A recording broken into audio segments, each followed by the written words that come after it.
The So, pros and cons of online training was a heading that we were going to go to, but I think we sort of covered that with the difference between online training and online teaching. But also, yeah, I could add to that though with Mhm.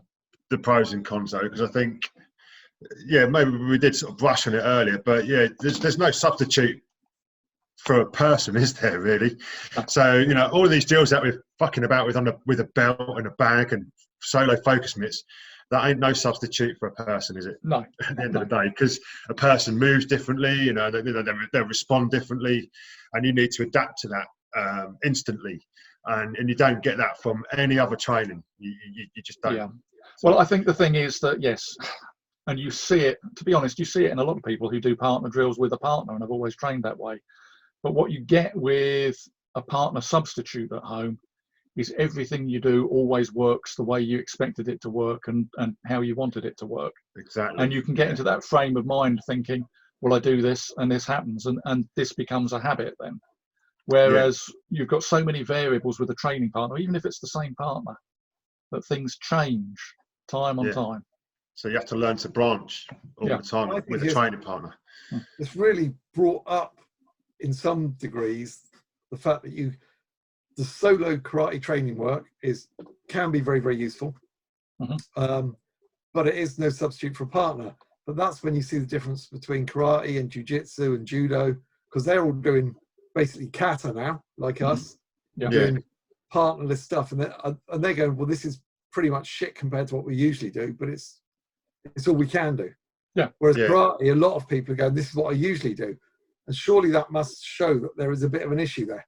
Even if you're doing, you know, punching in the air, you should be hitting something. A lot of people. Interestingly, I'd imagine when this is all over, karate guys will go back to the dojo and still be doing the same training that they did at home. Possibly, you know. I know my group won't, because we just can't wait to punch each other in the face and choke each other and throw each other. There's going to be carnage. First lesson back's going to be mental. I feel sorry for Brian's students, because they're all probably going, "Oh, first lesson back, nice and easy." Brian's going, ease into it. Ease ourselves back in. Full on assault. No, I've seen some of Brian's students. That's not going to happen. Yeah, we're very, very excited to get back when we can get back, and it's going to be mental. So there is no substitute for a training partner. So that's, you know, pros and cons. So again, looking at that, is that, well, it is, and it's another conversation again.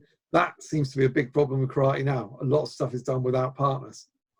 And if everything could be done without a partner, how effective is it when you put a real live thing in front of you to do it on? Well, as we know, not very. But, exactly. But we are ahead of the game in as much as 90% of the karate people out there can go home and it's just business as usual. So it isn't going to affect them. It's not the culture shock that it is for all the other martial arts.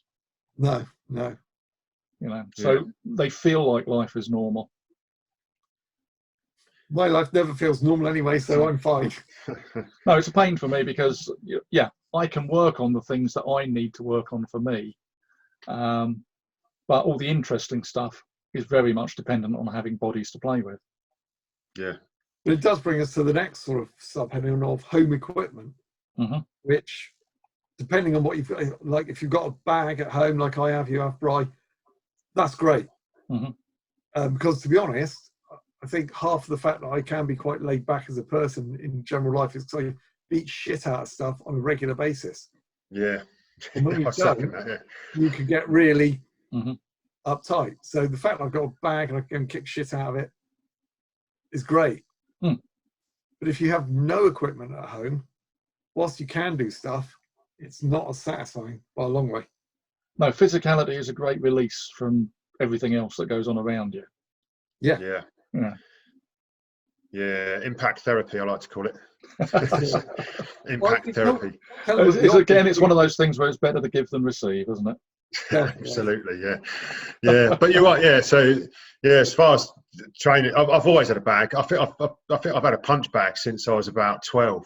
12 or 13 from the early days. When I was a kid doing karate, and it's been an invaluable part of supplementary training. Like I say, you can't replace a life training partner completely, you know, but bag work does help. People have been creative now, haven't they? You know, so we've talked about it a few times now, so we don't need to drum up, keep going over it. But with the belts and with, you know, pool noodles and whatever else to do.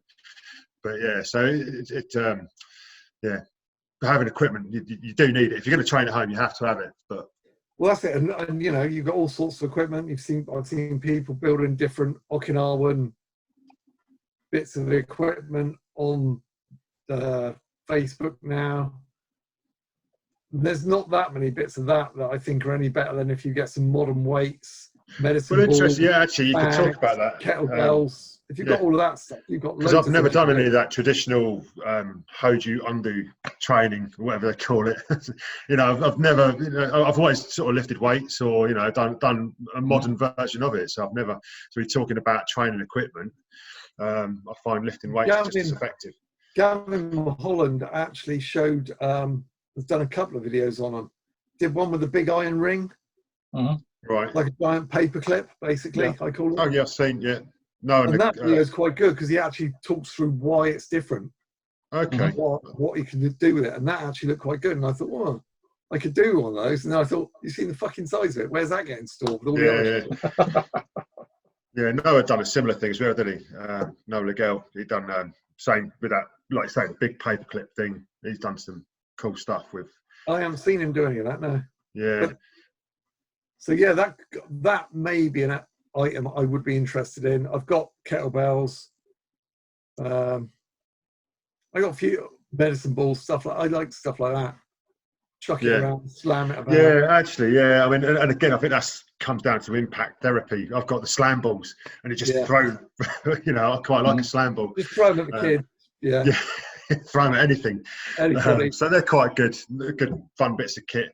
And you know, I think you can work your hip rotation with by throwing shit, can't you? Yeah, I shared a video the other day of that. Yeah. So throwing your slam balls and that. So yeah. So